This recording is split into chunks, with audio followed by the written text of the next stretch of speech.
లోకా సువార్త 13వ అధ్యాయము 3వ వచనం నుంచి చదువుతున్నాను చూడండి. కారని మీతో చెప్పుచున్నాను, మీరు మారు మనస్సు పొందని ఎడల మీరందరూ అలాగే నశింతురు.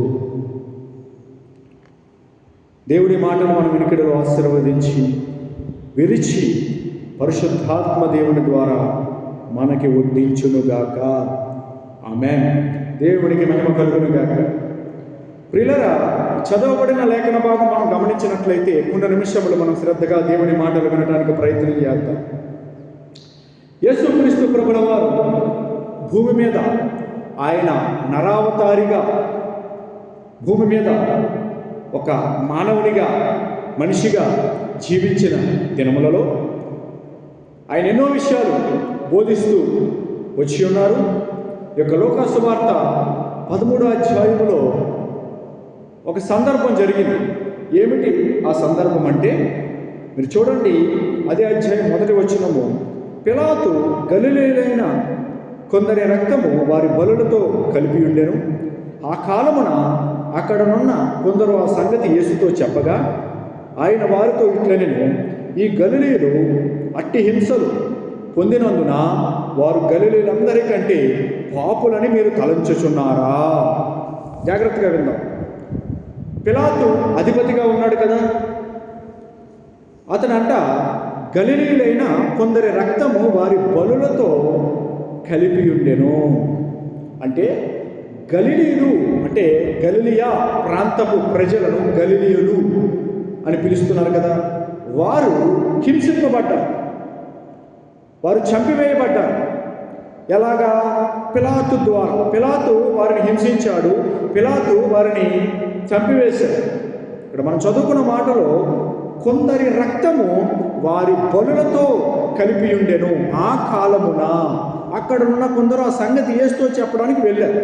యేసు ప్రభులు వారితో చెప్పారు కొందరు ఈ విషయాన్ని, ఇలా జరిగింది యేసుక్రీస్తు ప్రభువా, పిలాతు అలా చేశాడు, గలిలీయులు కొందరిని హింసించేలాగా చేసి వారు చనిపోయేలాగా అతడు కారణమయ్యాడు, ఇలా జరిగింది యేసు ప్రభువా అని చెబితే యేసుక్రీస్తు ప్రభుల వారు వెంటనే అంటున్నారు ఆయన వారితో ఇట్లనెను, ఈ గలిలయులు అట్టి హింసలు పొందినందున, వారు హింసలు పొందారు కదా, చనిపోయారు కదా, రక్తం చిందించబడింది కదా, అట్టి హింసలు పొందినందున వారు గలిలయులందరికంటే పాపులని మీరు తలంచుచున్నారా? అట్టి హింసలు పొందారు కాబట్టి వారు గలిలయులందరికంటే పాపులని మీరు తలంచుచున్నారా? అంటే యేసుక్రీస్తు ప్రభుల వారి మాటలకు అర్థం ఏమిటంటే, కొంతమంది వచ్చి యేసుక్రీస్తు ప్రభుల వారికి చెప్పిన విషయాన్ని యేసు ప్రభుల వారు విన్నారు.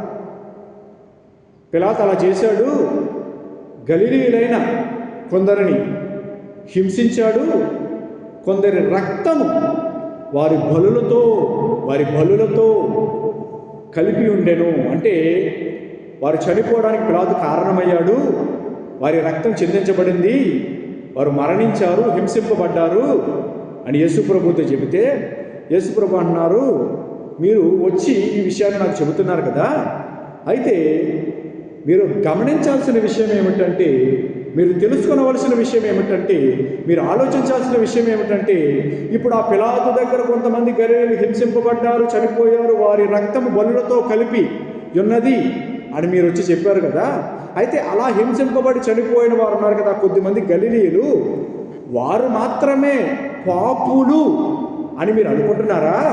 వారు మాత్రమే పాపులు కనుక వారు అలా హింసింపబడ్డారు, వారు అలా చనిపోయారు అని మీరు అనుకుంటున్నారా? ఆ గలిలయ ప్రాంతంలో ఇంకా చాలామంది ప్రజలు ఉన్నారు, వారిలో కొద్దిమంది అలా హింసింపబడి చనిపోవటాన్ని బట్టి, పిలాతు వారిని హింసించి చంపేయడాన్ని బట్టి, వారి రక్తమును అతడు ఏవైతే బలులు అర్పిస్తూ ఉన్నాడో ఆ బలుల రూపంలో వారి రక్తమును కళ్ళ చూసి వారిని హింసించి చంపేశాడు కదా, అయితే వారు మిగిలిన గలిలయులందరికంటే పాపులు, అందుకే వారు హింస పొందారు, అందుకే వారు చనిపోయారు, అందుకే వారు నరకయాతన అనుభవించారు, అందుకే వారి రక్తం చిందించబడింది అని మీరు అనుకుంటున్నారా? కారని మీతో చెప్పుచున్నాను. అది మన మూలవచనం. కారని మీతో చెప్పుచున్నాను. అంటే గలిలయ ప్రాంతంలో కొద్దిమంది ప్రజలు హింసింపబడి చనిపోయారు కదా, హింసింపబడి వారి రక్తం చిందించబడింది కదా, నేల మీద ఒలికింపబడింది కదా. పిలాతు అధికారంలో ఆ యొక్క క్రూరమైన పని జరిగింది కదా. అయితే అలా చనిపోయిన వారు ఎవరైతే ఉన్నారో వారు చాలా పాపాత్ములు, అందుకే వారు అలాగ చనిపోయారు. గలిలయలో ఇంకా మిగిలిన వారందరూ పరిశుద్ధులు, వారిలో ఎటువంటి పాపం లేదు కనుక వారికి ఏమీ అవ్వలేదు. వీరికి హింస వచ్చింది కాబట్టి వీరు చనిపోయారు కాబట్టి వీరు పాపాత్ములు అని మీరు అనుకుంటున్నారా? మీకు అర్థమైందా? గలిలయులందరికంటే వీరు పాపులని మీరు తలంచుచున్నారా? కారణి మీతో చెప్పుచున్నాను అంటున్నాడు యేసు ప్రభు. ఈనాడు చాలామంది ఏమనుకుంటారంటే, ఎవరో హింసింపబడినా, ఎవరో దెబ్బలు తిన్నా, ఎవరో వారు రక్తము చిందించబడినా వారు మంచివారు కాదు, లేకపోతే వారు పాపులు అన్నట్లుగా కొంతమంది ఆలోచనలు ఉంటూ ఉన్నాయి. ఆనాడు యోధా సమాజంలో ప్రజలు అలాగే భావించేవారు. ఆ యోధా ఇజ్రాయెల్ దేశంలో ప్రజలు, యేసుక్రీస్తు ప్రభువుల వారు జీవిస్తూ ఉన్న సమయంలో ఉన్న ఆ ప్రజలు ఏమనుకునేవారంటే, వాడికి ఇబ్బంది కలిగింది అంటే వాడంటే దేవునికి ఇష్టం లేదు, వీడికి ఇబ్బంది కలిగింది, వీడి లోపల పాపం ఉన్నది కాబట్టి వీడికి ఇబ్బంది కలిగింది, లేకపోతే వీడికి హింస కలిగింది అన్నట్లుగా ఆనాడు ఆ ప్రజలు అనుకోవటం మాత్రమే కాదు, ఈనాడు చాలామంది ప్రజలు అలాగే భావిస్తారు. ఎవరికైనా భయంకరమైన ఇబ్బంది వచ్చిందనుకోండి, ఉదాహరణకి ఆ యొక్క భయంకరమైన ఇబ్బంది, లేకపోతే మరణము, లేకపోతే ఆ కుటుంబంలో పరిస్థితులు బాగోక చాలా చిత్రవత, చాలా యాత్ర, ఆర్థిక సమస్యలు, భయంకరమైన పరిస్థితులు, వెంటనే ప్రజలు ఆలోచించేది ఏంటంటే, వారి మీద ఏదో శాపము ఏలుబడి చేస్తూ ఉన్నది, వారి కుటుంబంలో అందరూ పాపులే, వారెవరూ మంచోళ్ళు కాదు, అందుకే వారికి అంత ఇబ్బందులు వస్తున్నాయి, అందుకే వారికి అంత సమస్యలు వస్తున్నాయి అన్నట్లుగా ఆలోచించే ప్రజలు లేకపోలేదు. జాగ్రత్తగా వినండి. ఈ మాటలు వింటున్న ప్రజలకు నేను తెలియజేస్తున్న విషయము, లేదా యేసుక్రీస్తు ప్రభువుల వారి వాక్యం ద్వారా మనకు తెలియజేస్తున్న విషయం ఏమిటంటే, కారణి మీతో చెప్పుచున్నాను. మీరు అలాగ అనుకుంటున్నారు కదరా బాబు, అలా కాదురా, కాదమ్మా అని చెబుతున్నాను అని యేసు ప్రభువు వారు అంటున్నారు. మన దృష్టిలో మానవ జీవితంలో మనకు ఎదురవుతున్న పరిస్థితుల్లో మనకి మంచి జరిగితే, మంచి జరిగింది అంటే నేను ఏదో పుణ్యం చేశాను, లేకపోతే ఏదో మంచి పని చేశాను కాబట్టి నాకు మంచి జరిగింది, ఓకే. లేకపోతే ఏదైనా ఒక ఇబ్బంది ఎదురైతే, ఓకే నేను ఎవరికో ఏదో చేశాను, లేకపోతే ఏదో చెడు చేశాను, లేకపోతే నాకు నేనే చెడు చేసుకున్నాను, లేకపోతే దేవునికి విరుద్ధమైనది ఏదో చేశాను. రకరకాల పర్స్పెక్టివ్లో మనుషులు ఆలోచిస్తూ ఉంటున్నారు. అలా ఆలోచించే వ్యక్తులు లేకపోలేదు. దేవునికి స్తోత్రం కలుగును గాక. మీకు ఉదాహరణకి చాలా విషయాలు ఉన్నాయి, నా దగ్గర సమయం లేదు, కానీ ఒక 2-3 మీ ముందు పెడతాను. ఆనాడు ప్రజలు అలాగే అనుకుంటున్నారు. అందుకే యేసు ప్రభు దగ్గరికి వచ్చి చెప్పారు, యేసుక్రీస్తు ప్రభు దేవుని రాజ్యం సమీపించి ఉన్నది, మారు మనస్సు పొందండి, అవన్నీ విషయాలు చెబుతూ ఉన్నారు అప్పట్లో. ఇప్పుడు కూడా మా ద్వారా, వాక్యం ద్వారా, దేవుని ఆత్మ ద్వారా బోధింపజేస్తూ ఉన్నారు. అయితే ఆయన భూమి మీద ఉన్న దినములలో ఆయన సువార్త ప్రకటిస్తున్నప్పుడు దేవుని రాజ్యం సమీపించి ఉన్నది, మారు మనసు పొందుడి అని ఆయన ప్రకటించారు. ఆయన కంటే ముందు బాప్తిస్మమిచ్చి యోహాను యేసుక్రీస్తు ప్రభువుల వారికి మార్గములు సరళం చేసే వ్యక్తిగా బాప్తిస్మమిచ్చి యోహాను కూడా అదే ప్రకటించాడు. పరలోక రాజ్యం సమీపించి ఉన్నదిరా బాబు, మారు మనసు పొందండి అన్నట్లుగా బాప్తిస్మమిచ్చి యోహాను ప్రకటించాడు.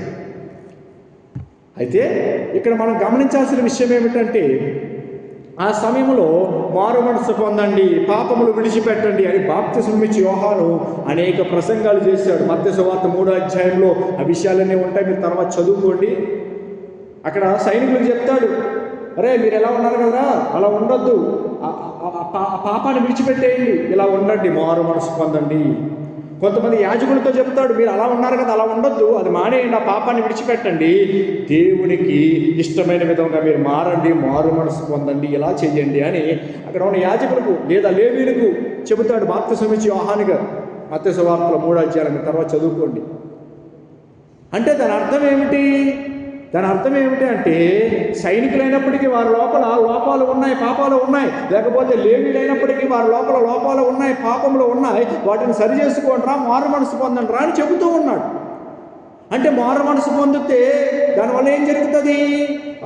బాప్తిస్మ యోహాను అదే చెప్పాడు కదా, పరలోక రాజ్యము సమీపించి ఉన్నది. యేసుక్రీస్తు ప్రభుల వారు అదే చెప్పారు కదా, పరలోక రాజ్యం లేదా దేవుని రాజ్యము సమీపించి ఉన్నది. యేసు ప్రభుల వారు కూడా అదే బోధించారు కదా. అయితే అంటే మారు మనసు పొందితేనే పరలోక రాజ్యమునకు అర్హులమవుతాము. దేవునికి స్తోత్రం కలుగును గాక. చాలామంది ఏం చేస్తారంటే వాళ్ళు పాపులు, మేము పరిశుద్ధులము అని అనుకుంటా ఉంటారు. లేకపోతే వీరు పాపులు, మేము మంచివారము, మేము మంచి చేసేవారము, మాలో పాపము లేదు అన్నట్లుగా అనుకుంటూ ఉంటారు. అలా ఒకరితో ఒకరు పోల్చుకుంటూ ఉంటారు. అలా పోల్చుకుంటూ ఉంటారు. అలా పోల్చుకోకూడదు. జాగ్రత్తగా వినండి. క్రైస్తవులమైన మనము అసలే పోల్చుకోకూడదు. మామూలుగా మనుషులు పోల్చుకోకూడదు. అయితే క్రైస్తవులమైన మనము అసలే పోల్చుకోకూడదు. ఎందుకంటే పోల్చుకునేంత మంచి మనలో ఏమీ లేదు స్వతహాగా. మనకి మంచిని, మనకి పరిశుద్ధతను, మనకి పాప క్షమాపణను ఎవరిచ్చారయ్యా అంటే ప్రభువైన యేసుక్రీస్తు మనకి అనుగ్రహించారు. దేవునికి స్తోత్రం కలుగునుగాక. ఎఫెసీయులకు రాసిన పత్రికలో 2వ అధ్యాయములో 8వ వచనము మనకి బాగా సుపరిచితమైన వచనము కదా. అందులో అంటాడు అద్భుతమైన మాట, నేను చదువుతున్నాను చూడండి. మీరు విశ్వాసము ద్వారా కృపచేతనే రక్షింపబడి ఉన్నారు. ఇది మీ వలన కలిగినది కాదు, దేవుని వరమే. అది క్రియల వలన కలిగినది కాదు కనుక ఎవడను అతిశయపడ వీలు లేదు. నేను రక్షింపబడ్డాను, నాకు యేసుప్రభు దేవుడని అర్థమైంది. యేసుప్రభు సృష్టికర్త, యేసుక్రీస్తు ప్రభు నిజమైన దేవుడు, నా పాపములు క్షమించడానికి శిలువ మీద మరణించాడు అని నాకు అర్థమైంది. నేను రక్షింపబడ్డాను. ఓకే, మంచిది, సంతోషం. అలా రక్షింపబడిన మనము ఎవరి యందు అతిశయించాలంటే యేసుక్రీస్తునందు అతిశయించాలి. మనకి రక్షణ ఎవరిచ్చారు? యేసుక్రీస్తు ప్రభు. యేసుక్రీస్తు ప్రభు శిలువ మీద చనిపోవడాన్ని బట్టి, యేసుక్రీస్తు ప్రభు ప్రాయశ్చిత్తం చేయడాన్ని బట్టి, యేసుక్రీస్తు ప్రభు దెబ్బలు తినడాన్ని బట్టి, యేసుక్రీస్తు ప్రభు తన విలువైన అమూల్యమైన ప్రశస్తమైన రక్తాన్ని చిందించడాన్ని బట్టి, యేసుక్రీస్తు ప్రభు మన కొరకు మనం పొందాల్సిన చిత్రవతంతా ఆయన శిలువ మీద భరించడాన్ని బట్టి మనకి ఏం కలిగిందంటే మన పాపాల నుంచి విడుదల కలిగింది. ఎందుకంటే శిలువ మీద మన పాపాలు ఆయన మోసేశారు కనుక.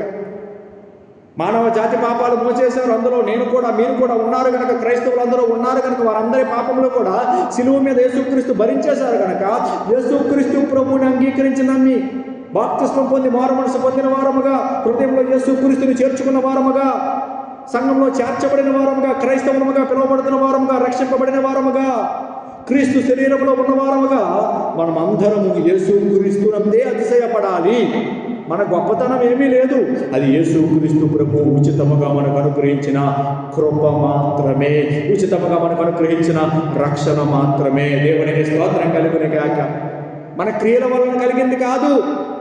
ఏదో మంచి పనులు చేసి నేను దేవుని దగ్గర పేరు సంపాదించుకోవాలి, ఏదో గొప్ప గొప్ప క్రియలు, లేకపోతే ముష్టి వాళ్ళకి, బిచ్చగాళ్ళకు దాన ధర్మాలు చేసి, పుణ్య కార్యాలు చేసి, లేని వారికి ఆహారం పెట్టి, లేని వారికి వస్త్రాలు పెట్టి, అవి చేసి ఇవి చేసి నేను దేవుని దగ్గర మంచి పేరు కొట్టేయాలి, అప్పుడు నేను స్వర్గానికి వెళ్ళిపోతాను, నాకు పుణ్యం వచ్చేస్తుంది, ఓ మూటలు మూటలు మూటలు మూటలు లాట్లు లాట్లు లాట్లు టన్నులు టన్నులు టన్నులు పుణ్యాన్ని పోగేసేసుకుంటాను ఈ భూమి మీద అని చాలామంది భ్రమలో బ్రతుకుతున్నారు. గుర్తుపెట్టుకోండి, భ్రమలో బ్రతుకుతున్నారు. జాగ్రత్తగా వినండి బిడ్డలారా. త్వరితంగా నేను కొన్ని మాటలు చెప్పి ముగిస్తాను.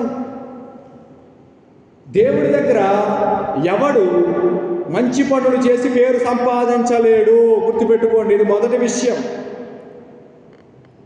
దేవుడి దగ్గర మంచి పేరు వస్తుంది, రాదని కాదు, దానికి వేరే మార్గం ఉన్నది. అది తర్వాత ఎప్పుడైనా వీలైతే చూద్దాం. కానీ ప్రస్తుతానికి మన సబ్జెక్ట్ అది కాదు. గమనించండి బిడ్డలారా. యేసుక్రీస్తు ప్రభువునందు విశ్వసించి, విశ్వాసం ఉంచి, యేసుక్రీస్తుని నమ్మి, ప్రభువా నీ రక్తంతో నన్ను కడుగు, నా ప్రాణాత్మ దేహమును కడుగు, నన్ను శుద్ధీకరించి నన్ను పరిశుద్ధపరచు, నా పాప శాప రోగ వ్యసనములన్నీ నీవు శిలువ మీద భరించేసావు, వాటిని నుంచి నన్ను విడిపించు, నీవే నా దేవుడవు, నా రక్షకుడవు, నా ప్రభుడవు, నా నాయకుడవు, నా నావికుడవు, నా యజమానుడవు, అని యేసుక్రీస్తు ప్రభువుని ఎప్పుడైతే నీవు రక్షకుడిగా, ప్రభువుగా, నీ జీవితానికి నాయకుడిగా, ప్రభువుగా అంగీకరించి హృదయంలో చేర్చుకుంటావో, ఆయనకు హృదయంలో స్థానం ఇస్తావో, నీ జీవితానికి ప్రభువుగా ఆయనను ప్రతిష్ఠించుకుంటావో, నీకు అప్పుడు ఏం కలిగేసిందంటే రక్షణ కలిగేసింది. నాకేం కలిగిందంటే రక్షణ కలిగింది. క్రైస్తవులైన వారికి, మారు మనసు పొంది రక్షింపబడిన వారికి ఏం కలిగిందంటే రక్షణ కలిగింది. దేవునికి స్తోత్రం కలుగును గాక. అది ఎలా కలిగిందంటే యేసుక్రీస్తు ద్వారా కలిగింది. మన మంచి పనులు కాదు, మన చదువు కాదు, మన గోత్రము, లేకపోతే మంచి పేరు, లేకపోతే పరువు, ప్రతిష్ట, డబ్బు, ధనము, లేకపోతే ఐశ్వర్యము, సిరి సంపదలు, ఆస్తిపాస్తులు ఇవేవి కావు. మనకి రక్షణ ఇచ్చింది యేసుక్రీస్తు ప్రభుల వారి ఉచితమైన కృప మాత్రమే. దేవునికి స్తోత్రం కలుగును గాక. మనం దేని యందు అతిశయించాలంటే యేసుక్రీస్తునందే అతిశయించాలి. అది క్రియల వలన కలిగినది కాదు. చదివాను కదా, దేవుని వరము. దేవుడు మనకి వరం ఇచ్చాడు. దేవుడు మనకి వరం ఇచ్చాడు. ఏంటి ఆ వరము అంటే చాలా ఉన్నాయి, కానీ ఒక వరం అక్కడ రాయబడిన మాటను బట్టి యేసుక్రీస్తుని మనకి రక్షకుడిగా అనుగ్రహించి మనకి రక్షణ అనే వరము అనుగ్రహించారు. దేవునికి స్తోత్రం కలుగునుగాక. దేవునికి మహిమ కలుగునుగాక. గమనించండి బిడ్డలారా, ఎలా ఇచ్చాడు? ఉచితముగా ఇచ్చాడు. ఉచితముగా ఇచ్చాడు. ఉచితముగా ఇచ్చాడు. అందుకని చెప్పి మనం ఏం చేయాలయ్యా అంటే ఒకరితో ఒకరు మనం పోల్చుకోకూడదు. నేను చాలా భక్తి చేస్తున్నాను కాబట్టి నేను చాలా పెద్ద పరిశుద్ధుడిని, వీడు యేసుప్రభుని నమ్ముకున్నాడు కానీ వీడు సరిగ్గా భక్తి చేయట్లేదు కాబట్టి, వీడు సరిగ్గా ఉండట్లేదు కాబట్టి వీడు చిన్న పరిశుద్ధుడు, వీడిలో ఇంకా పాపాలు ఉన్నాయి, వీళ్ళు అది ఉంది, వీళ్ళు ఇది ఉంది, నేను గొప్పోడిని, నేను అది, నేను ఇది, నేను ఏదో, నేను టాపు, నేను తోపు, అలా ఎప్పుడూ అనుకోకూడదు. పౌలు భక్తుడు అంటాడు కదా, ఎంతో పరిచర్య చేశాడు పౌలు భక్తుడు. ఎంతో పరిచర్య చేసిన తర్వాత అంటాడు, నేనేమై ఉన్నానో అది దేవుని కృప మాత్రమే. దేవునికి స్తోత్రం కలుగునుగాక. దేవుని కృప వలననే. అదేంటి పౌలు అంత పరిచర్య చేసి దేవుని కృపకి ఆ యొక్క గొప్పతనాన్ని ఆపాదిస్తున్నావేంటి? నువ్వు గొప్పోడు కదా పౌలు. అరే నాయనా, నేను గొప్పోడినే కాదంటలేదు. ఎలా గొప్పోడిని అంటే నాకు నేనుగా కాదు, దేవుని కృప ద్వారానే. దేవునికి స్తోత్రం కలిగినగాక. నేను ఇంత గొప్ప పరిచర్య చేయగలిగాను అంటే, ఇన్ని 14 పత్రికలు నేను రాయగలిగాను అంటే అది నా గొప్పతనం కాదు. దేవుడు నన్ను బలపరిచి ఆయన కృపనిచ్చి ఇదంతా చేయించాడు, అవి వ్రాయించాడు. దేవునికి స్తోత్రం కలిగినగాక. దేవుని కృప మాత్రమే. దేవుని కృప మాత్రమే. మనం అలా పోల్చుకోకూడదు. అది మొదటి విషయం, మనసులో పెట్టుకోండి. రెండో విషయం ఏమిటంటే క్రైస్తవులు బయటనున్న వ్యక్తులతో పోల్చుకోకూడదు. జాగ్రత్తగా వినండి. బయటనున్న వ్యక్తులతో పోల్చుకోకూడదు క్రైస్తవులు. ఇది ఒక విస్తారమైన అంశం. ఇది నేను అందులోకి వెళ్ళను, కానీ ఒక మాట మీకు చెబుతాను. బయట వ్యక్తులు అలా ఉన్నారు, ఇలా ఉన్నారు, వారు చాలా భయంకరమైన పాపులు, నేను చాలా పెద్ద పరిశుద్ధుణ్ణి, అందుకు వారి దగ్గరికి వెళ్ళకూడదు, వారిని ముట్టుకోకూడదు, వారితో మాట్లాడకూడదు, వారితో కొద్దిపాటైనా, నా మాట శ్రద్ధగా వినండి, కొద్దిపాటైనా మాట మంతే కలపడం, లేకపోతే కొద్దిగా, ఎక్కువ కాదు కొద్దిగా సహవాసం చేయకుండా అలాగే ఉండటం, అలాంటివి చెయ్యకూడదు. జాగ్రత్తగా వినండి. సహవాసం మరి అధికంగా ఉండకూడదు వాళ్ళతో. అలా అని చెప్పి వాళ్ళని పట్టించుకోకుండా ఉండకూడదు. బయట ప్రజలు బైబిల్ ప్రకారం పాపులే, అందులో డౌట్ లేదు. బైబిల్ చెప్పింది నేను చెప్పట్లా. అయితే మనము ముందు పాపులమే. మనకి రక్షణ కలిగింది దేవుని కృపను బట్టి, మనం పరిశుద్ధులమయ్యాం. దేవునికి స్తోత్రం. అయితే బయట ఉన్న వారిని అలాగని చులకనగా చూడకూడదు, తక్కువగా చూడకూడదు, తప్పుగా చూడకూడదు. వారిని ప్రేమించాలి, వారికి ప్రేమ సువార్త చెప్పాలి, వారికి కృప సువార్త చెప్పాలి, వారికి యేసుక్రీస్తు త్యాగం గురించి చెప్పాలి, వారికి యేసుక్రీస్తు ప్రభువని, దేవుడని వారికి తెలియజెప్పాలి, వారికి బోధించాలి, వారికి సువార్త ప్రకటించాలి, వారికి దేవుని ప్రేమను పంచాలి. ఇక్కడే మీకు ఒక విషయం చెప్తా. దేవుని ప్రేమను ఎంతవరకు పంచాలో అంతవరకే పంచాలి. దేవుని ప్రేమను అధికముగా పంచేసి నువ్వు భ్రష్టుడు అయిపోకూడదు. అదొక భయంకరమైన విషయం. చాలామంది దేవుని ప్రేమను పంచే క్రమంలో వారు దేవుని ప్రేమకు దూరమైపోయిన వారు లేకపోలేదు. అందుకే పౌలు అంటాడు, రే నేను ఇంత ప్రయాసపడ్డాను కానీ నాకు ఒక భయం ఉన్నది. ఏంటంటే ఎక్కడ భ్రష్టుడనైపోతానో అనే భయం ఉన్నది అన్నాడు పౌలు గారు కొరింథీ పత్రిక 9వ అధ్యాయములో. అర్థమవుతుందా మీకు? అయితే మనం దేవుని ప్రేమను ఎంతవరకు పంచాలి, దేవుని యొక్క సువార్తను ఎంతవరకు ప్రకటించాలి, దేవుని మాటలను వారికి ఎంతవరకు వారికి బోధింపజేయాలి, అవన్నీ మనకి దేవుని ఆత్మ సహాయం చేస్తారు. దేవుని వాక్యం మనకి సహాయం చేస్తుంది, దేవుడే మనకి సహాయం చేస్తారు. దేవునికి స్తోత్రం కలుగును గాక. మనం పోల్చుకోకూడదు. ఏదో ధనవంతుడు పేదవాడితో పోల్చుకున్నట్లుగా, ఏదో ఉన్నవాడు లేనివాడితో పోల్చుకున్నట్లుగా, బాగా చదువు వచ్చినవాడు చదువు రానివాడితో పోల్చుకున్నట్లుగా, వాడు వేస్ట్ అండి, వీడు వేస్ట్ అండి, వాడు వేస్ట్ అండి, వీడు వేస్ట్ అండి, వాడు అడుక్కు తింటున్నాడండి, వాడు ఎందుకు పనికిరాడండి, నేను పెద్ద ఉద్యోగం చేస్తున్నానండి, నా అంత నోడు లేడండి, అలా ఎప్పుడూ అనుకోకూడదు. జాగ్రత్తగా వినండి. క్రైస్తవులమైన మనము, జాగ్రత్తగా వినండి, దేవుని జనాంగము, మనము దేవుని బిడ్డలము. పేతురు గారు అంటాడు కదా, మనము రాజులైన యాజక సమూహము మనము. చూడండి పేతురు గారు రాసిన పత్రిక ఇక్కడ అంటాడు, 2వ అధ్యాయం, మొదటి పత్రిక 2వ అధ్యాయము 9వ వచనములో, అయితే మీరు చీకటిలో నుండి ఆశ్చర్యకరమైన తన వెలుగులోనికి మిమ్మల్ని పిలిచిన వాని గుణాతిశయములను ప్రచురము చేయు నిమిత్తము ఏర్పరచబడిన వంశము. మనం ఎవరమంటే క్రైస్తవులమైన మనము ఏర్పరచబడిన వంశము, మనం రక్షింపబడ్డాము, మనం దేవుని వంశము, దేవుని సంబంధికులము, రాజులైన యాజక సమూహము, మనము రాజులైన యాజకులము. మన సమూహము క్రైస్తవ సమూహము ఏమిటయ్యా అంటే రాజులైన యాజక సమూహము, పరిశుద్ధ జనము. మనం పరిశుద్ధ జనము, పరిశుద్ధమైన జనము. మనం పాపులము కాదు. అంతకుముందు పాపులమే, అంతకుముందు చీకట్లో ఉన్నాం, అంతకుముందు గాఢాంధకారంలో ఉన్నాం, అంతకుముందు దేవుడు ఎవరో మనకు తెలియదు, అంతకుముందు దేవునికి దూరంగా ఉన్నాం, అంతకుముందు కులాల్లోనూ మతాల్లోనూ కొట్టుమిట్టాడిపోయాము, బురదలో పంది దొల్లినట్లుగా దొల్లాము.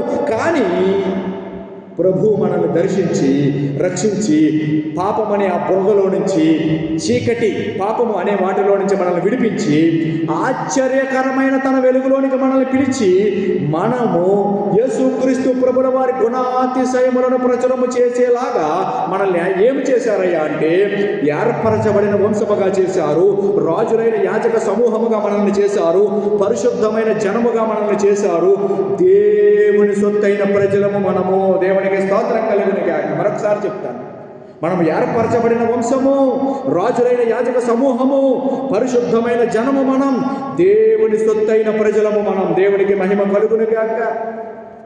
మనము యేసుక్రీస్తు ప్రభుల వారి గుణాతిశయములను ప్రచురము చేయబడు నిమిత్తము, చేసే నిమిత్తము మనము ఇప్పుడు చెప్పిన ఆ 4 విషయాలలో ఉన్న వ్యక్తులముగా మనం మార్పు చెందాం, మార్చబడ్డాం యేసుక్రీస్తు రక్తము ద్వారా, దేవుని ఆత్మ ద్వారా. దేవునికి స్తోత్రము కలుగును గాక. మనం క్రైస్తవులముగా పిలువబడడం మాత్రమే కాదు, మనము నిజముగా క్రైస్తవులము. దేవునికి స్తోత్రం కలుగును గాక. అదేంటండి నిజముగా క్రైస్తవులనే మాట ఎందుకు వాడారు మీరు? క్రైస్తవులు అంటే సరిపోద్ది కదా. అవును, క్రైస్తవులే. అయితే క్రైస్తవులలో నకిలీ క్రైస్తవులు కూడా బయలుదేరారు కొంతమంది. నకిలీ క్రైస్తవులు ఏం చేస్తున్నారయ్యా అంటే దొంగ నోట్లు, అసలు నోట్లు ఎలా ఉంటాయో నిజమైన క్రైస్తవులు, నకిలీ క్రైస్తవులు. అదేంటండి బాబు, క్రైస్తవులు అంత మాట అనేసారేంటి? అంత మాట అనేంటి కాదు, నిజమే చెప్పాను నేను, సత్యమే నేను బోధించుచున్నాను. దేవునికి స్తోత్రం కలుగును గాక.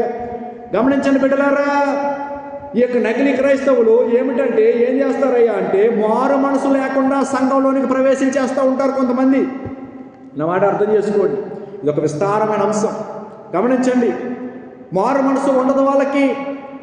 మా నాన్న క్రైస్తవుడు, మా అమ్మ క్రైస్తవురాలు కాబట్టి నేను క్రైస్తవుని అనుకుంటున్నారు వాళ్ళు భ్రమలో బ్రతుకుతూ భ్రమలో భక్తి చేస్తున్నారు. కానీ ప్రభు అంటున్నాడు, పరలోక రాజ్యం సమీపించి ఉన్నది కనుక మీరు మారు మనసు పొందండి అన్నాడు ఆయన. అంతే తప్ప పరలోక రాజ్యం సమీపించి ఉన్నది కనుక మీ నాన్న క్రైస్తవుడు, మీ అమ్మ క్రైస్తవురాలు అయితే నువ్వు క్రైస్తవుడు అని అనలేదు. మీరు పరలోక రాజ్య వారసులు అని అనలేదు. అర్థమవుతుందా మీకు? వారికి మారు మనసు ఉండదు, సంఘంలోకి వచ్చేస్తారు, సంఘంలో చేర్చబడిపోతారు. ఎందుకు వచ్చారంటే కాసేపు కూర్చోవడానికి వచ్చామంటారు, ఎందుకు వచ్చారంటే మాకు దేవుడు కావాలంటారు, ఎందుకు వచ్చావంటే మా అవసరాలు తీరడానికి వస్తున్నామంటారు, ఎందుకు వచ్చావయ్యా అంటే దేవుడి కార్యాలు చేస్తాడని వచ్చామంటారు. ఎందుకు వచ్చావయ్యా అంటే దేవుని సన్నిధిలో ప్రశాంతంగా ఉంటుంది, అందుకే వచ్చామంటారు. మారు మనసు ఉండదు. 10 సంవత్సరాలు అయిపోతుంది, 5 సంవత్సరాలు అయిపోతుంది, 20 సంవత్సరాలు అయిపోతుంది, అలాగే ఉంటారు. బాప్తిసాలు ఇస్తున్నాను అని పాస్టర్ గారు చెబితే వెంటనే వీళ్ళు బుడుంగుని మునిగేసి వచ్చేస్తారు. అంతే తప్ప వాళ్ళకి ఏమీ లేదు, మారు మనసు లేదు. యేసుప్రభు ఏమన్నాడంటే, ఒకడు క్రొత్తగా జన్మించితేనే తప్ప ఆ రాజ్యమును చూడలేడు, ఆ రాజ్యములోనికి ప్రవేశించలేడు. క్రొత్తగా జన్మించుట అంటే మారు మనసు పొందుట. మారు మనసు పొందుట అంటే ఒక్క మాటలో చెప్పేస్తాను, మనము పాపులము అని అంగీకరించి మన కొరకు, మన పాపాల కొరకు, మన శాపాల కొరకు, మన వ్యసనాల కొరకు, మన భయంకరమైన పరిస్థితుల కొరకు, మనము నరకానికి వెళ్ళిపోకుండా తప్పించుకున్నట్టు కొరకు మన కొరకు యేసుక్రీస్తు దైవ మానవుడు, దైవ నరుడు, దేవాది దేవుడు, దేవుని కుమారుడు, మనిషి కుమారుడుగా వచ్చి సిలువ మీద మరణించాడు, రక్తం చిందించాడు, నా పాప శాప రోగ వ్యసనములను సిలువ మీద భరించేశాడు. ఆయన చనిపోయి తిరిగి లేచాడు అని విశ్వసించి పాపాలు యేసుక్రీస్తు పాదాల దగ్గర విడిచిపెట్టి యేసుక్రీస్తుని హృదయంలో చేర్చుకుని రక్షకుడిగా అంగీకరించే క్రమములో మనకి ఏం కలుగుతుంది అంటే రిపెంటెన్స్ కలుగుతుంది. రిపెంటెన్స్ అంటే పశ్చాత్తాపం. పశ్చాత్తాపం కలుగుతుంది. నేనెంత ఘోరమైన పాపినా, నేనెంత భయంకరమైన వ్యక్తినా, నేను మంచోడిని, చాలా గొప్పోడిని, చాలా గొప్ప వ్యక్తిని అని అనుకుంటున్నాను. నేను ఎంత భయంకరమైన పాపినా, నా హృదయం ఎంత భయంకరమైన రోగంతో ఉందా, నా మనస్సు ఎంత భయంకరమైన పాపముతో ఉందా, నేనెంత మోసగత్తెనా, ఎంత మోసగాడినా, నేనెంత భయంకరమైన వ్యక్తినా, దేవునికి దూరంగా బ్రతుకుతున్నానా, నాకు నచ్చిన వాటినే దేవుళ్ళుగా నేను కొలుచుకుంటూ ఇప్పుడు దాకా బ్రతికేశానా? లేదు లేదు లేదు, నాకు దేవుడు కావాలి, దేవుడి ప్రేమ కావాలి, దేవుడిచ్చే రక్షణ కావాలి, నా పాపాలు క్షమించబడాలి. యేసుక్రీస్తు నా పాపాల కొరకు చనిపోయాడా? అయ్యో, నా కొరకు అంత వేదన అనుభవించాడే నా తండ్రి. ఆయన స్తుతుల సింహాసనం మీద ఆసీనుడు కదా, ఆయన ఆకాశ మహాకాశములు పట్టజాలని గొప్ప దేవుడు కదా. కానీ నా కొరకు ఆ ఆకాశ మహాకాశములు, ఆ పరలోక రాజ్యమును విడిచిపెట్టి భూమి మీదకి ఒక మనిషిలాగా దిగి వచ్చాడా? నా కొరకు దెబ్బలు తిన్నాడా? నా కొరకు ఆయన చిత్రవద్ద చేయబడ్డాడా? నా కొరకు ఆయన వేదన అనుభవించాడా? నా కొరకు ఆయన ముఖం మీద ఉమ్మూయించుకున్నాడా? నా కొరకు ఆయన పిడుగుతులు తిన్నాడా? నా కొరకు ఆయన గడ్డం పెరిగించుకున్నాడా? నా కొరకు ఆయన మేకులు కొట్టించుకున్నాడా? అయ్యో అయ్యో అయ్యో అయ్యో, నేను పొందాల్సిన శిక్ష ఆయన పొందాడే. అయ్యో ప్రభువా, నన్ను క్షమించు, నా పాపములు క్షమించి యేసయ్యా అని మనం ప్రభు సన్నిధిలో మొరపెడతాం. చూసారా? ఆ సమయంలో జరిగేది క్రొత్త జన్మ అనుభవము, మారు మనస్సు అనుభవము. దేవునికి స్తోత్రం కలుగునుగాక.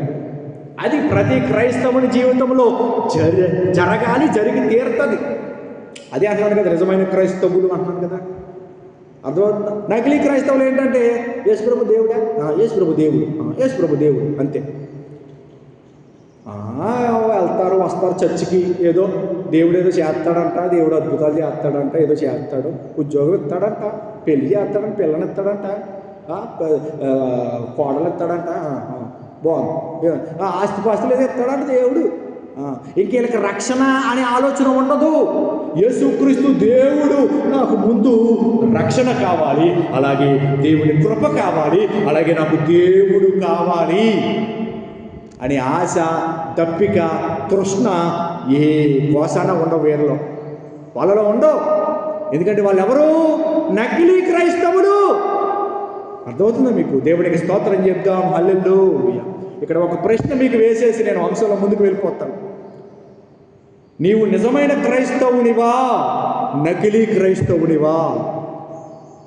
మనకు అర్థమయ్యే భాషలో, నీవు మారు మనస్సు పొంది రక్షింపబడిన క్రైస్తవునివా, లేకపోతే ఏదో బాప్తిసం ఇస్తున్నారు కదా అని వెళ్ళిపోయి అలా మునిగేసి అలా వచ్చేసి పొడిపాపి కాస్త తడిపాపిగా, అంటే నీటిలో మునిగితే తడవుతాం కదా, తడిపాపిగా మార్చబడిన వ్యక్తిగా, క్రైస్తవుడిగా చలామణి అయిపోతున్న ఒక దొంగనోటులాగా ఒక నకిలీ క్రైస్తవునిగా సంఘంలో చేర్చబడిన నకిలీ క్రైస్తవునివా, నకిలీ క్రైస్తవురాలివా? ఈ ప్రశ్న అందరికీ మనమే అది డిసైడ్ చేసుకోవాలా. దేవునికి స్తోత్రం కలుగును గాక. దేవుడు ఒక మంచి అవకాశం మనకి ఇస్తున్నాడు. ఏమిటంటే, ఒకవేళ మారు మనసు పొందని వ్యక్తిగా ఉండిపోయి సంఘంలో చేర్చబడి క్రైస్తవునిగా, సంఘ పెద్దగా, ఇంకా చెప్పాలంటే ఒకవేళ సేవకునిగా, సేవకురాలిగా చలామణి అయిపోతున్నావేమో, దేవుడు మనకి మంచి అవకాశం ఇస్తున్నాడు. దీపం ఉండగానే ఇల్లు చక్కబెట్టుకోవాలి అన్న సామెతను బట్టి మనకి సమయం ఉండగానే ఒకవేళ వెంటనే ప్రభు పాదాలు పట్టుకుని ప్రభువుని వేడుకుంటే ప్రభువు మనకి సహాయం చేస్తాడు. హల్లెలూయా. అప్పుడు మనం ఏమవుతామంటే ఇక నకిలీ దాంట్లో ఉండం, నిజమైన దాంట్లోకి వచ్చేస్తాం. హల్లెలూయా, హల్లెలూయా. దేవుడికి మహిమ కలుగును గాక. గమనించండి బిడ్డలారా, మనకి దేవుడిచ్చిన రక్షణను బట్టి మనలో మనం అతిశయించకూడదు. దేవుడి యందే మనం అతిశయించాలి. మన గొప్పతనం ఏమీ లేదు, అంతా దేవుని గొప్పతనమే, అంతా దేవుని గొప్ప ప్రేమే, అంతా దేవుని గొప్ప కృప, అంతా దేవుడు మనకిచ్చిన గొప్ప రక్షణ. దేవునికి స్తోత్రం కలుగును గాక. దేవునికే సమస్త మహిమ కలుగును గాక. మన అతిశయము కాదు, లేకపోతే మనలో మనం అతిశయించడం కాదు, దేవుని యందు మనం అతిశయించాలి. ప్రభువే నా అతిశయము, ప్రభువే నాకు ఆధారము, ప్రభువే నా ధైర్యము అనే క్రైస్తవులముగా మనం ఉండాలి. దేవునికి స్తోత్రం కలిగినట్ట. గమనించండి బిడ్డలారా, ఆనాడు పిలాతు అలా చేశాడని చెప్పి కొంతమంది వచ్చి చెప్పారు కదా. వారు వచ్చి చెప్పిన మాటలకు యేసుక్రీస్తు ప్రభువారు ఏమంటున్నారంటే, కారని మీతో చెప్పుచున్నాను, మీరు మారు మనస్సు పొందని ఎడల, లోక 13:3 మనం చదువుకున్న వచనం, మీరు మారు మనస్సు పొందని ఎడల మీరందరూ అలాగే నశింతురు. మీరు మారు మనస్సు పొందకపోతే, మీరు ఇప్పుడు వచ్చి నాకు చెబుతున్నారు కదా అలా జరిగింది అని చెప్పి, వారే పాపులు అందుకే వారు హింసింపబడ్డారని మీరు అనుకుంటున్నారా? గలిలీలో వారందరికంటే వీరు భయంకరమైన పాపులు అని మీరు అనుకుంటున్నారా? ఒరే బాబు, నా దగ్గరికి వచ్చిన బిడ్డలారా, బాబు నాకు సమాచారం చెప్పడానికి వచ్చిన వ్యక్తులారా, మనుషులారా, మీకు నేను చెప్పొచ్చే విషయం ఏమిటంటే, మీరు మారు మనసు పొందండి, మీరు మారు మనసు పొందండి, మీరందరూ అలాగే నశిస్తారు. మారు మనసు పొందకపోతే అలాగే నశిస్తారు. ప్రసంగం లాంగ్ అయిపోతుంది కనుక నేను త్వరితముగా కొన్ని మాటలు చెప్పి ముగిస్తాను, శ్రద్ధగా వినండి. ప్రతి వ్యక్తి కూడా మారు మనస్సు పొంది రక్షింపబడి సంఘములో చేర్చబడాలి, క్రైస్తవులముగా దేవుని బిడ్డలముగా అవ్వాలి. అది దేవుని ప్రణాళిక.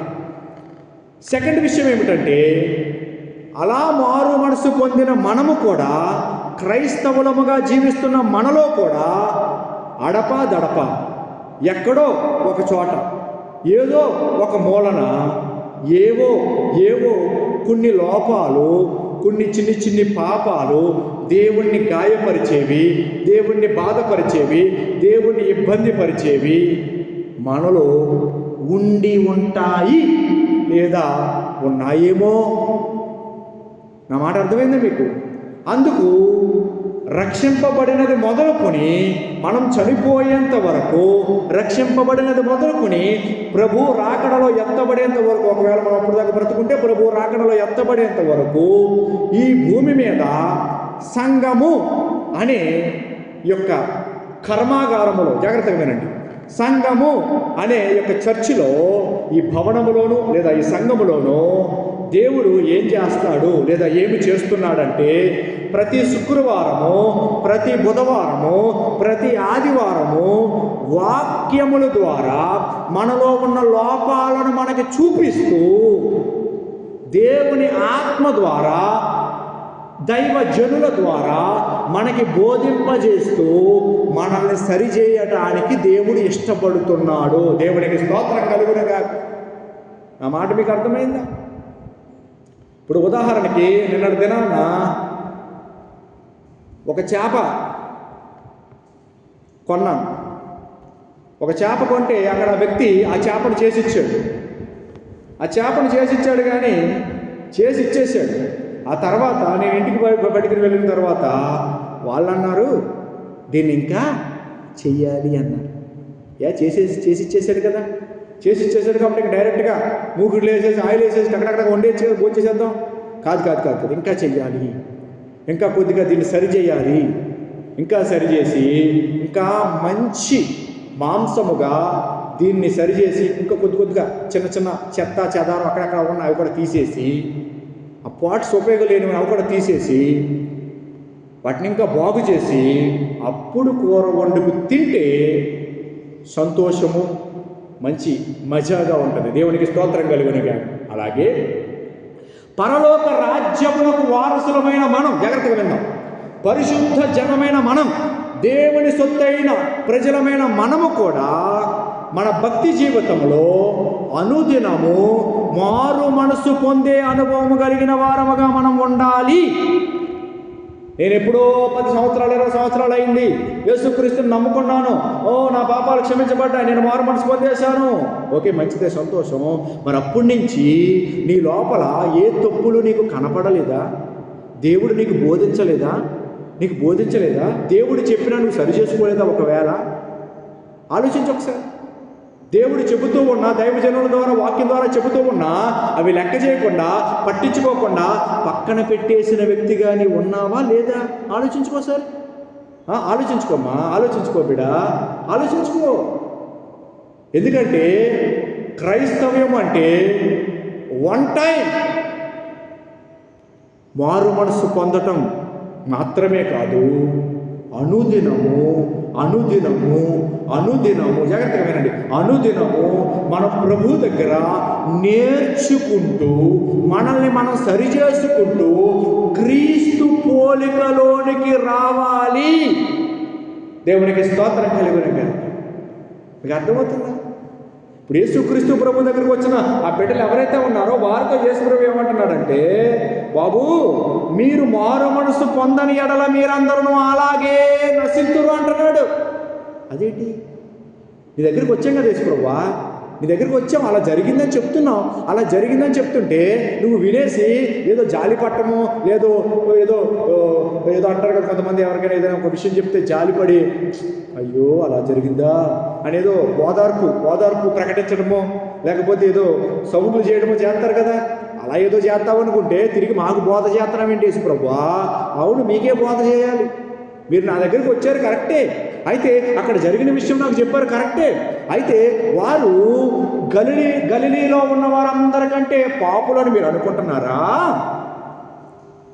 వారు హింసలు పొందారు కాబట్టి ఆ గలిలీలో ఉన్న వారందరికంటే మీరు భయంకరమైన పాపులు, అందుకే పెద్ద పెద్ద దెబ్బలు తినేశారు, హింస పొందేశారు అని మీరు అనుకుంటున్నారా? ఒరే కాదురా బాబు, గలిలీలో ఉన్నవారు పాపులే, ఆ చనిపోయిన వాళ్ళు పాపులే. అయితే ఇప్పుడు నా దగ్గరికి వచ్చారు కదా, మీరు ఏం చేయాలంటే మారు మనసు పొందాలి.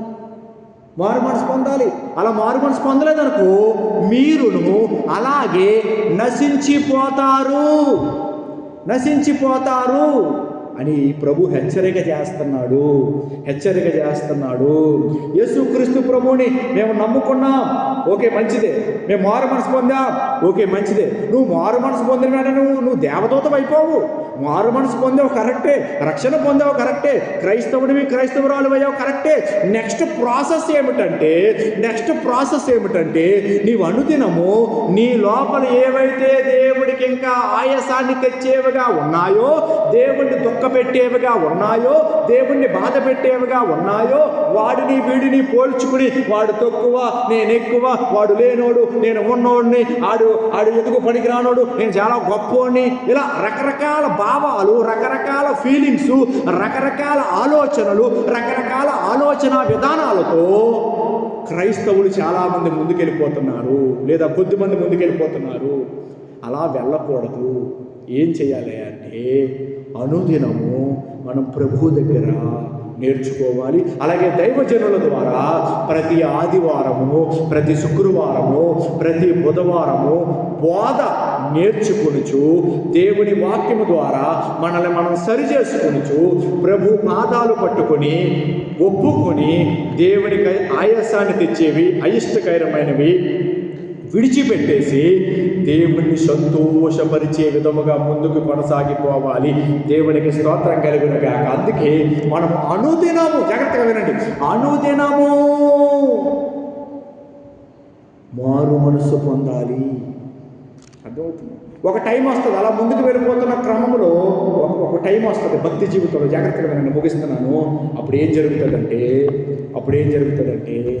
అప్పుడు మనము క్రీస్తు పోలికలోనికి మనం వచ్చేస్తాము, క్రీస్తు స్వారూప్యతలోనికి మనం వచ్చేస్తాము. ఈ భూమి మీద ఉండగానే యేసు క్రీస్తుని పోలి బ్రతుకుతున్న వ్యక్తులముగా మనం లోకాన్ని లోకానికి కనబడతాము, దేవునికి కనబడతాము. దేవునికి స్తోత్రం కలుగునుగాక. ఏంటి దానికి ఆధారం ఏమిటి అంటే, కొరింథీయులకు రాసిన పత్రికలో 11వ అధ్యాయంలో పౌలు గారు అంటారు కదా, నేను క్రీస్తుని పోలి నడుచుకొనుచున్న ప్రకారము మీరును నన్ను పోలి నడుచుకొనుడి. చూడండి ఒకసారి కొరింథీయులకు రాసిన పత్రిక, ముగిస్తాను. కొరింథీయులకు రాసిన పత్రిక మొదటి పత్రిక 11వ అధ్యాయము, నేను క్రీస్తుని పోలి నడుచుకొనుచున్న ప్రకారము మీరును నన్ను పోలి నడుచుకొనుడి. క్రీస్తుని పోలి నడుచుకొనుచున్న ప్రకారము, క్రీస్తుని పోలి నడుచుకొనుచున్న ప్రకారము. ఇప్పుడు 13వ అధ్యాయం తీయండి ఒకసారి. మొదటి కొరింథీ 13లో ఏమంటాడంటే 11వ వచనము, నేను పిల్లవాడనై ఉన్నప్పుడు పిల్లవాని వలె మాటలాడి తిని, పిల్లవాని వలె తలంచి తిని, పిల్లవాని వలె యోచించి తిని, ఇప్పుడు పెద్దవాడనై పిల్లవాని చేష్టలు మానివేసి తిని. మీకు అర్థమవుతుందా?